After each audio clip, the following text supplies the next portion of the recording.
Hello everybody, welcome back to this YouTube platform, The Quest, Maths for All by Toor Sir. Students, तो अभी हमने ये topic ख़त्म किया. Now let's begin with our next topic. Previous videos में we have completed differential equations की definitions, order and degrees हम लोगों ने डिस्कस किए और हम लोगों ने देखा कि किस तरह से हम लोग एक पर्टिकुलर कोई इक्वेशन है, कोई एक्सप्रेशन है इन एक्स एंड वाई और हम लोग कैसे वेरीफाई कर सकते हैं कि that expression is the solution of the given differential equations. Okay, from this video now onwards we are going to start to solve the differential equations. Okay, और हमारे सिलेबस में जो है we will solve those differential equations which have first order and first degree. मतलब एक order यानी कि एक बार डिफरेंशिएशन किया होगा और उसकी जो पावर होगी वो भी 1 होगी. ठीक है, इस टाइप के जो सॉल्व करने के हमारे पास मेथड हैं. There are lots of methods we have, but today we are going to start with the first method to solve the differential equation of first order and first degree with the help of separation of variables method. Okay, so let's begin. तो ये हमारे पास first method है variable separable. जैसे नाम से पता लग रहा है कि आपको वेरिएबल्स को सेपरेट करना है. Suppose you have given a differential equation of first order and first degree as of this type. Differential equation of first order and first degree जिसमें कि एक बार डिफरेंशिएशन है और that will be equal to some function of x y. Suppose कि हम इस function को सेपरेट कर पाए a function of x only and a function of y only. ठीक है, मतलब जो एक्स वाई का फंक्शन गिवन होगा उसको हम लोगों ने सेपरेट कर लिया, एक एक्स का फंक्शन केवल और एक वाई का फंक्शन. तो अब क्या करेंगे हम लोग अब वेरिएबल को सेपरेट करेंगे like this. D y over, मतलब एक तरफ आप वाई वाले वेरिएबल्स को कर लीजिए एक्सप्रेशंस को, और एक तरफ जहां एक्स वेरिएबल्स हैं उनको हम लोग राइट साइड ले जाते हैं सपोज. ठीक है, अब आपने क्या करना है, now you have to integrate both sides.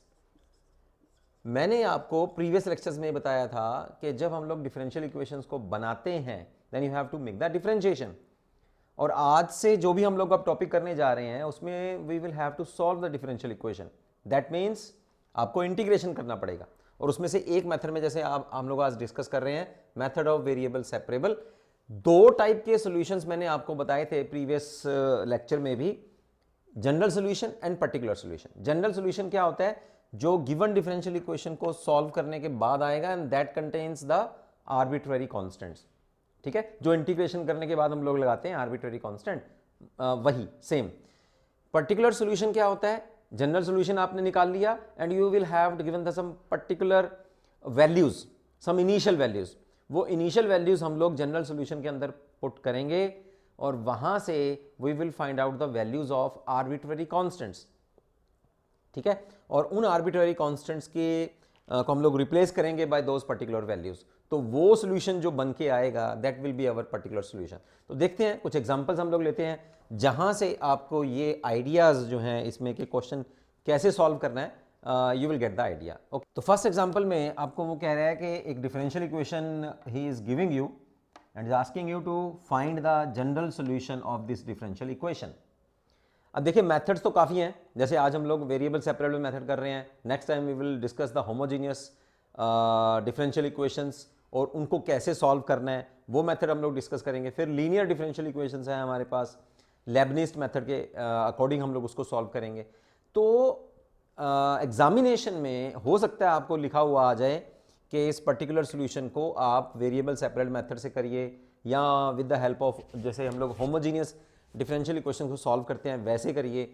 ये हो सकता है कि लिखा हुआ आ जाए, हो सकता है ना भी लिखा हुआ आए. बस ये तरीके हैं, ये मेथड हैं डिफरेंशियल इक्वेशंस को सॉल्व करने के.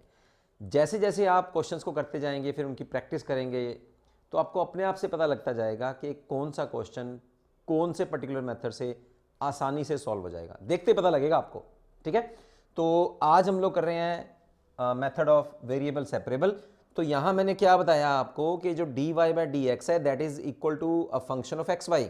तो ये एक्स वाई का फंक्शन है, लेकिन आपको इनको सेपरेट कर लेना है एक्स फंक्शन अलग कर लीजिए, y फंक्शन अलग कर लीजिए और फिर इक्वल साइन के तरफ y लेफ्ट में ले जाइए, राइट में x का वेरिएबल के सारे वेरिएबल्स को हम लोग सेपरेट कर लें लाइक दिस।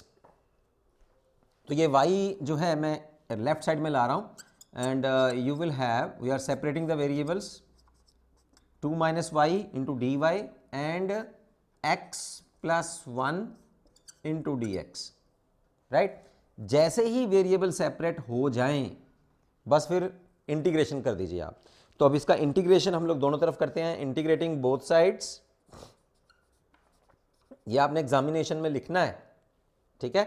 तो यहां आ जाएगा 2 माइनस वाई डी वाई, यानी कि y के रिस्पेक्ट में इंटीग्रेशन कर रहे हैं and on the right hand side x plus 1 D x, यानी कि x प्लस 1 फंक्शन का हम लोग x के रिस्पेक्ट में इंटीग्रेशन कर रहे हैं। जिसके रिस्पेक्ट में कर रहे हैं वही वेरिएबल है। तो लेफ्ट साइड में y वेरिएबल है, राइट साइड में x वेरिएबल है, तो इंटीग्रेशन कर दीजिए फिर y के रिस्पेक्ट में। तो लेफ्ट साइड में मेरे पास आएगा 2y minus y square by 2 is equal to x square by 2 plus x plus a constant of integration, वही इंटीग्रेशन जो हम लोग लगाते रहे हैं, ठीक है। अब आप इसका जो है एलसीएम ले लीजिए और सारे वेरिएबल्स को लेफ्ट में ले आइए। 4y minus y square minus x square plus minus 2x is equal to 2c, 2c को आप मान लीजिए c1, ठीक है, where c1 is equal to 2c, c1 is another arbitrary constant that is equal to 2c। सो ये हमारे पास एक general solution आ गया। बस इसके अलावा आप लोगों को कुछ और नहीं करना। अगर इसको सेट करना चाहें तो सेट कर सकते हैं हम लोग। इसमें से अगर आप माइनस भी कॉमन करना चाहें तो देखिए क्या बनता है फिर, ये x square plus y square plus 2x minus 4y, ठीक है। और जो माइनस था वो मैं इधर ले आता हूँ माइनस 2c। अब माइनस 2c को c1 मान लीजिए, तो c1 हम लोगों ने क्या माना है, माइनस 2c, ठीक है। तो हमारे पास इक्वेशन क्या बनी फिर, x square plus y square plus 2x minus 4y is equal to c1। ये पता क्या बनी है, ये the general equation of a circle, ठीक है। ये आपने प्लस 1 में पढ़ा होगा कॉनिक ज्योमेट्री में, कॉनिक सेक्शन में, उसमें this is the general equation. Coordinate geometry में आप लोगों ने पढ़ा होगा, this is the general equation of a circle. चलो वो एक अलग मैटर है। सॉल्यूशन करने का मतलब क्या होता है, किसी डिफरेंशियल इक्वेशन को सॉल्व करने का मतलब है कि जो एक्सप्रेशन हमारे पास आए उसमें डेरिवेटिव्स ना हो और एक्स वाई का एक एक्सप्रेशन हो और कुछ आर्बिट्ररी कांस्टेंट्स हों। अगर हैं तो वो जनरल सॉल्यूशन होता है, अगर आर्बिट्ररी कांस्टेंट की कोई पर्टिकुलर वैल्यू दे देते हैं तो वो पर्टिकुलर सॉल्यूशन होएगा, ठीक है। तो इस तरह से हम लोगों ने, मैंने आपको एक एग्जांपल लेके बताया कि किस तरह से हम लोग इस मेथड को यूज कर सकते हैं। Let's have some more examples. Find the general solution of, next example है, ये हमारे पास डिफरेंशियल इक्वेशन गिवन है 1 plus y square over 1 plus x square. तो इसका हम लोगों को जनरल सॉल्यूशन ही निकालना है, फाइंड जनरल सॉल्यूशन, ठीक है। अब फिर वेरिएबल सेपरेट कर लीजिए like this, dy over 1 plus y square and dx एक on the right hand side in the numerator 1 over x square. जैसे ही वेरिएबल सेपरेट हो जाएं अब दोनों साइड जो है you will make the integration. तो अब देखिए ये इंटीग्रेशन का कौन सा फार्मूला बन रहा है, do you remember that, a square plus x square a square plus y square, है ना। ये वाला फार्मूला आपको अगर याद हो तो dx over a square plus x square this is equal to 1 over a tan inverse of x over a, ठीक है। ये हमारे पास इंटीग्रेशन का फार्मूला है जो हम लोग यहाँ लगा रहे हैं। यहाँ a जो है दैट इज 1, तो on the left hand side you will have tan inverse of y, on the right hand side you have tan inverse of x plus a constant of integration, that's all. बस इसको अब आप अगर left में लाना चाहें तो ऐसे ले आइए, tan inverse of y minus tan inverse of x this is equal to c। अब ज़्यादा कोई और फार्मूला लगाने की जरूरत तो है नहीं, this is your required general solution of the given differential equation. Solution का कैसे पता लगा, डेरिवेटिव हट चुके हैं, खत्म हो चुके हैं, एलिमिनेट हो चुके हैं and we have expression of x y का एक फंक्शन हमारे पास आ गया और and we have the arbitrary constant. ठीक है, अब कुछ एग्जांपल हम लोग कर लेते हैं जिसमें वो पर्टिकुलर सॉल्यूशन को सॉल्व करने को बोल रहा है कि सो नेक्स्ट एग्जांपल है find the particular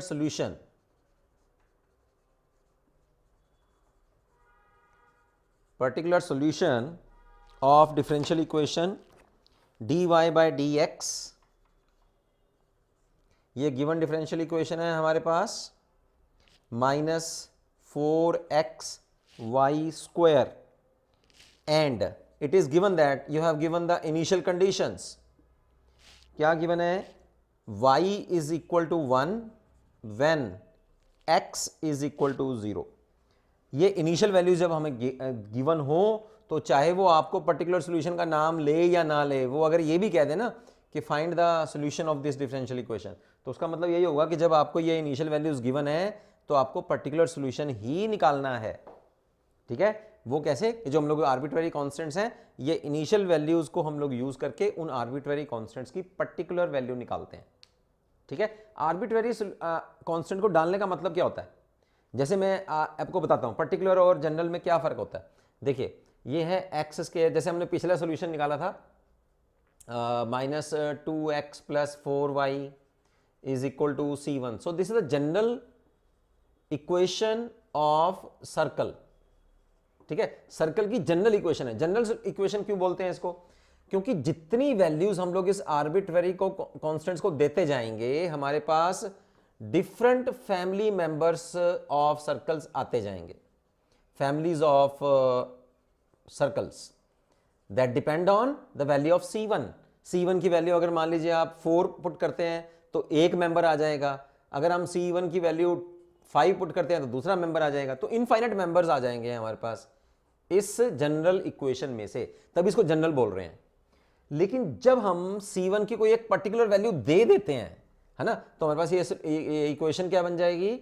x² + y² - 2x + 4y is equal to 4 को इधर ले आते हैं हम लोग, है ना, तो ये बन जाएगी हमारे पास equation. This is the particular member, ये एक मेंबर है, ओनली सिंगल मेंबर, है ना, तो एक मेंबर का मतलब है पर्टिकुलर मेंबर है ये, that's why it's a particular solution.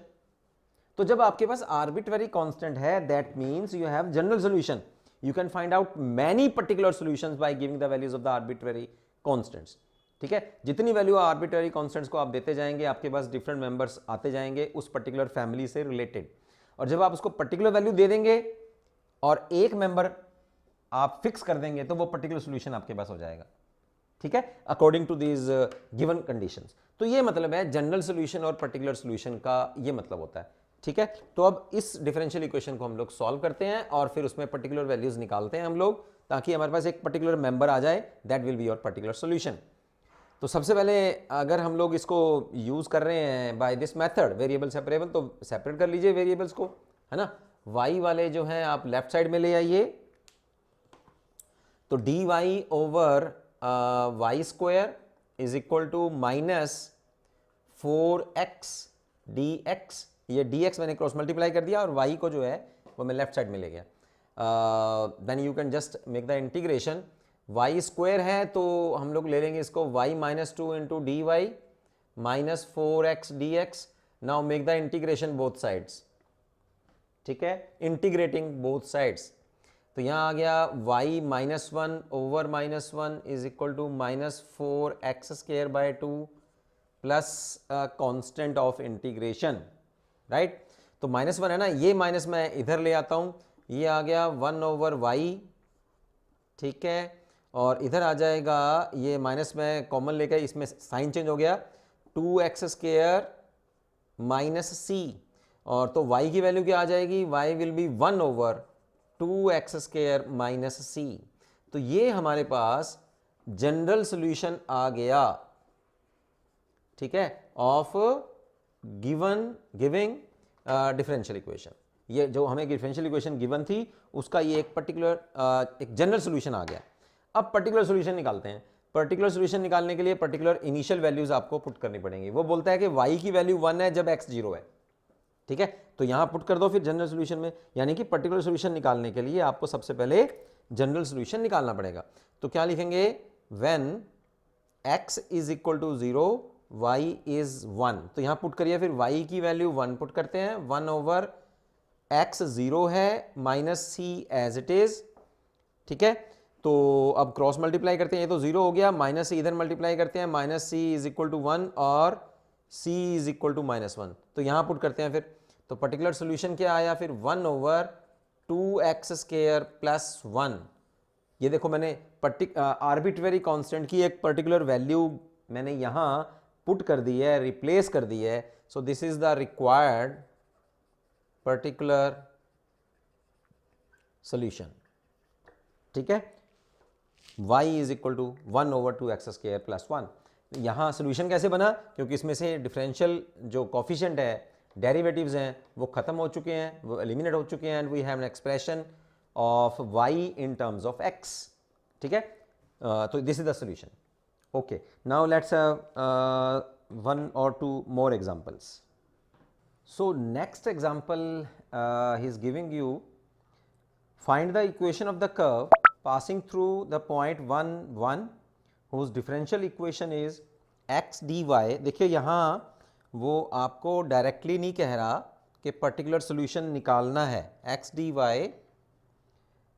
Is equal to 2x square plus 1 into d x, ठीक है। और वो बोल रहा है find the equation of the curve passing through the point 1 1।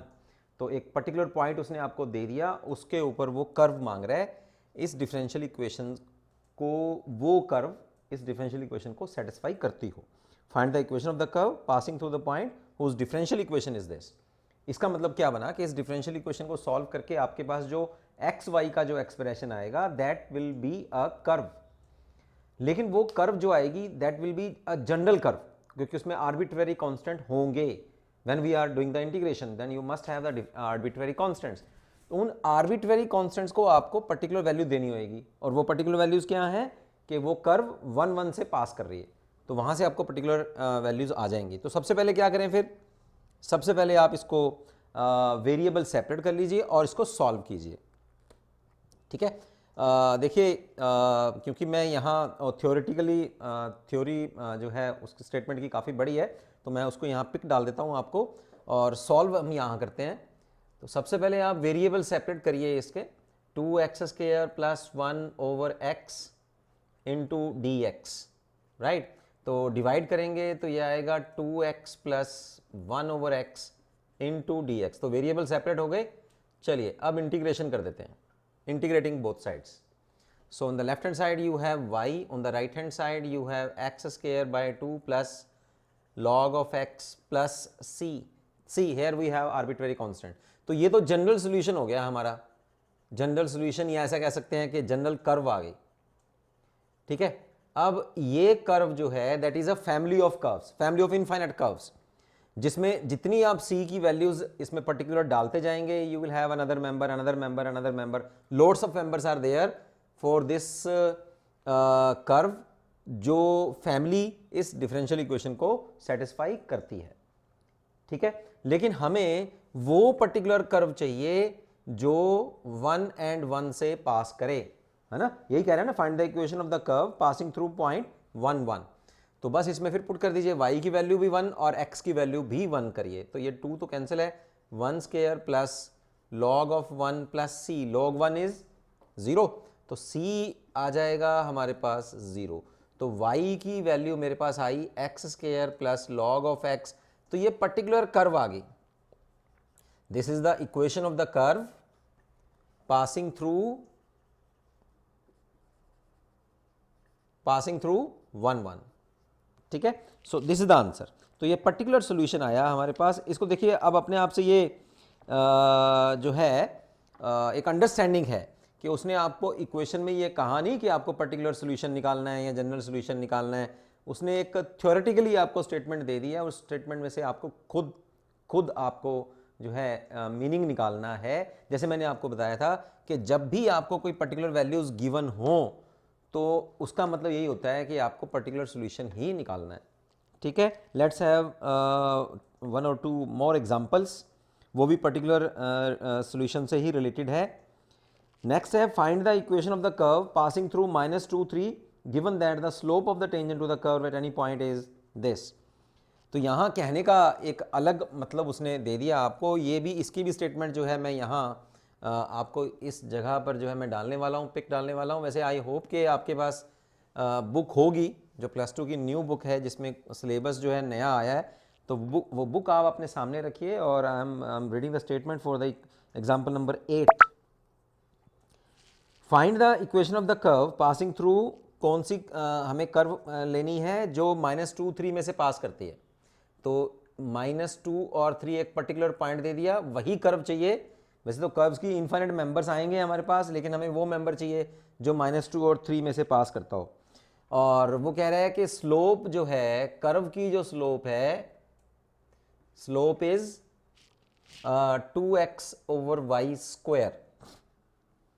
तो कोऑर्डिनेट ज्योमेट्री में आपने क्या सीखा, स्लोप का मतलब क्या होता है ना, कि किस झुकाव पर कर्व जो है एंगल बना रही है। तो जब एंगल है तो हमारे पास स्लोप का फार्मूला क्या होता है, स्लोप का फार्मूला होता है m = tan theta.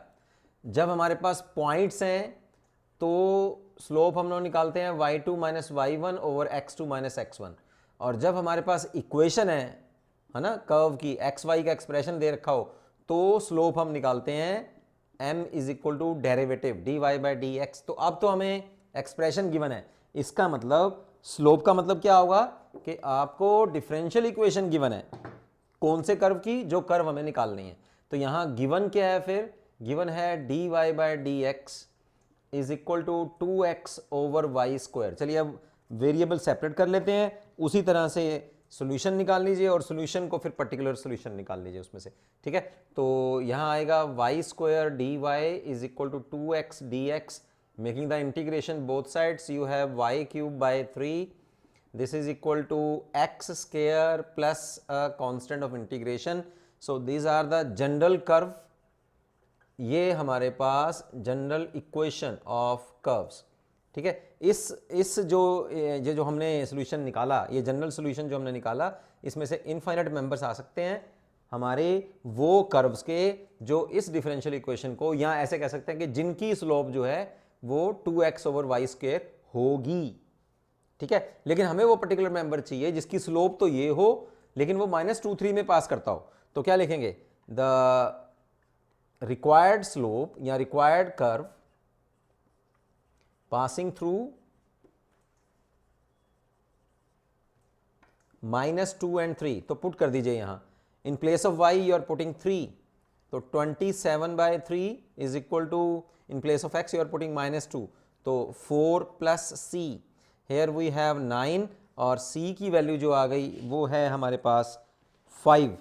Now put this value in the place of c here. So required curve क्या आएगी फिर हमारे पास, जिसकी स्लोप क्या है 2x/y², और कौन से पॉइंट में से पास करती है, -2 3। तो रिक्वायर्ड कर आ जाएगी हमारे पास y³/3, this is equal to x² + 5, ठीक। अब 3 से राइट हैंड साइड को हम लोग क्रॉस मल्टीप्लाई कर देते हैं, तो आ जाएगा y³ = 3x² + 15। तो हमने आर्बिट्रेरी कांस्टेंट को पर्टिकुलर वैल्यू दे दी है, that's why it's a particular solution, ठीक है। ये उस कर्व की इक्वेशन है जिसकी स्लोप है 2x/y² और जो -2 3 में से पास करती है, ठीक। तो let's have one more example जिसमें आपको डिफरेंशियल इक्वेशन भी खुद बनानी है और उस डिफरेंशियल इक्वेशन का सॉल्यूशन भी आपको खुद करना है। तो है क्या हमारे पास, in a bank principal increases continuously at a rate of 5% per year. In how many years ₹1000 double itself? क्या कहता है, एक बैंक में जो प्रिंसिपल अमाउंट है, तो वो हम लोग मान लेते हैं, this is our next example, let's principal amount is denoted by P, ठीक है। अब ये अब वो कह रहा है रेट ऑफ चेंज, किस रेट से प्रिंसिपल अमाउंट जो है वो इंक्रीज कर रही है। तो derivative of P with respect to time is equal to 5/100, 5% of the original principal value. Principal value time के रिस्पेक्ट में कैसे चेंज कर रही है, 5% per year of the original principal value. ठीक है, तो ये हमारे पास फिर एक डिफरेंशियल इक्वेशन बन गई है where P is the principal amount and T is time here. तो हम लोग प्रिंसिपल अमाउंट का डेरिवेटिव कर रहे हैं विद रिस्पेक्ट टू टाइम। तो T जो है वो इंडिपेंडेंट वेरिएबल है और P जो है वो डिपेंडेंट वेरिएबल है। ठीक है, दैट डिपेंड्स ऑन टाइम, क्योंकि प्रिंसिपल वैल्यू टाइम के अकॉर्डिंग ही ना, साल 2 साल है ना, वो एनुअली बता रहा है हमें, तो टाइम के ऊपर ही डिपेंड कर रही है। तो ये इक्वेशन हमारे पास बन गई है 1/20 इंटू पी। अब इसको सॉल्व कर लेते हैं। ठीक है, और प्रिंसिपल जो अमाउंट है उसकी वैल्यू निकाल लेते हैं कि उसका सोल्यूशन क्या बनता है। ठीक, तो यहाँ आ जाएगा d p over p is equal to 1/20 into d t. तो इंटीग्रेशन कर दीजिए both side, integrating both sides, यहां आ जाएगा log of p, here you have 1/20 into t, integration of dt by, है ना, integration of 1 with respect to t is t plus a constant of integration. ठीक है, तो p की value क्या आएगी, we are taking the logarithm on the right hand side, it will become like this t by 20 plus c, ये सारा जो है e पावर, क्योंकि यहाँ e का जो बेस है दैट इज e। ठीक, तो इसको हम अलग अलग कर लेते हैं, e power t by 20 into e power c। तो प्रिंसिपल वैल्यू जो है उसका जो सोल्यूशन हमारे पास आया और वो जनरल सोल्यूशन जो हमारे पास आया वो ये आया। तो ये इक्वेशन हमें क्या कहती है, ये इक्वेशन हमें ये बता रही है कि प्रिंसिपल वैल्यू जो है वो इस इक्वेशन के अकॉर्डिंग एनुअली इंक्रीज करेगी। लेकिन अब वो क्या कह रहा है, अब वो आगे ये कह रहा है in how many years. How many years का मतलब टाइम पूछ रहा है कि कितने समय में ये प्रिंसिपल वैल्यू जो है जो 1000 प्रिंसिपल वैल्यू है, मतलब इनिशियली जब टाइम 0 है तो प्रिंसिपल की वैल्यू कितनी है 1000 रुपीज़। मतलब जब टाइम अभी शुरू नहीं हुआ था, मान लीजिए कि वो बंदा 1000 रुपये लेके बैंक में गया और अभी टाइम गिनना शुरू नहीं हुआ। ठीक है, उस समय टाइम कितना हुआ था 0, यानी कि अभी ईयर काउंट करने शुरू नहीं किए। कितने पैसे लेके गया वो बैंक में 1000। अब वो कह रहा है कितने समय के बाद उसके 1000 रुपए जो हैं वो 2000 बन जाएंगे, डबल हो जाएंगे। और वो किस इक्वेशन के अकॉर्डिंग होंगे, इस अकॉर्डिंग। और वो प्रिंसिपल अमाउंट जो है वो कैसे बढ़ती है एनुअली, 5% एनुअल बढ़ रही है, यानी कि 1000 जो है एनुअली बढ़ते बढ़ते कब तक 2000 हो जाएंगे। जैसे मान लीजिए फर्स्ट ईयर में जब टी की वैल्यू 1 है तो इंक्रीज कितना आया 1000 इंटू 5/100। ठीक है, तो यहाँ आया, ये आया सिर्फ 50। तो एक साल के बाद सिर्फ 50 रुपीज़ बढ़े, यानी कि 1050 रुपीज़ हो गए एक साल के बाद। तो वो कह रहा है कि ऐसे करते करते करते करते कितना समय लगेगा कि जब यो 1000 रुपये 2000 हो जाएंगे। तो आपको स्टेटमेंट समझ आ गई होगी, है ना। तो पहले इनिशियली हम लोग सी की वैल्यू निकाल लेते हैं। इनिशियली जब बंदा 1000 रुपये लेके बैंक में गया था तो इनिशियली पी जो है वो 1000 है और टाइम कितना है 0 है, पुट कर दीजिए यहाँ। तो 1000 is equal to e power 0 into e power c. ठीक है, तो e power 0 is 1, e power c को हम लोग मान लेते हैं C1। तो यहाँ ई पावर सी की वैल्यू कितनी आई, फिर ई पावर सी की यहाँ पर C1 मान लीजिए, यहाँ ई पावर सी की वैल्यू ले लीजिए। तो ई पावर सी की वैल्यू आ गई 1000, तो यहाँ पुट कर दीजिए। तो प्रिंसिपल वैल्यू कितनी आई 1000 into e power T into 20। ठीक है, ये हमने निकाल के रख लिया। ये इक्वेशन नंबर 2 है, ये इक्वेशन नंबर 1 है। अब वो क्या कहता है कि ऐसे कितने समय में ये प्रिंसिपल वैल्यू जो 1000 थी वो 2000 हो जाएगी। चलिए अब उसके अकॉर्डिंग मान लेते हैं कि after t time, let after time t principal value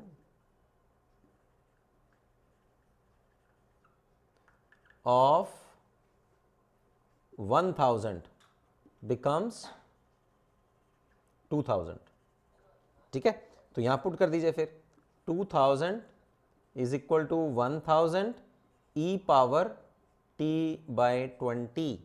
तो यहां जब इसको कैंसिल करेंगे तो यह आएगा e power t by 20 is equal to 2। अब फिर दोनों तरफ लॉगरिथम ले लेते हैं। when you will take the logarithm both side, on the left hand side log e will be 1, तो यहाँ आएगा t/20 is equal to log of 2, ठीक है, और टाइम कितना आ जाएगा फिर t is equal to 20 log of 2। तो इतने समय के बाद, ठीक है, उसका जो प्रिंसिपल वैल्यू है 1000 वो 2000 हो जाएगी। सो this is our answer, this is the जो वो पूछ रहा था। ऐसे ही क्वेश्चंस आपको और भी हैं जो आप निकाल सकते हैं with the help of differential equations. So यहाँ इस लेक्चर में इतना ही, मैंने आपको एग्जांपल्स बताई हैं। So in next lecture we are going to discuss with our exercise 9.3 of this topic, और मैं उसमें से आपको वही पर्टिकुलर एग्जांपल्स क्वेश्चंस जो हैं वो मैं करवा पाऊंगा जो कुछ डिफरेंट होंगे।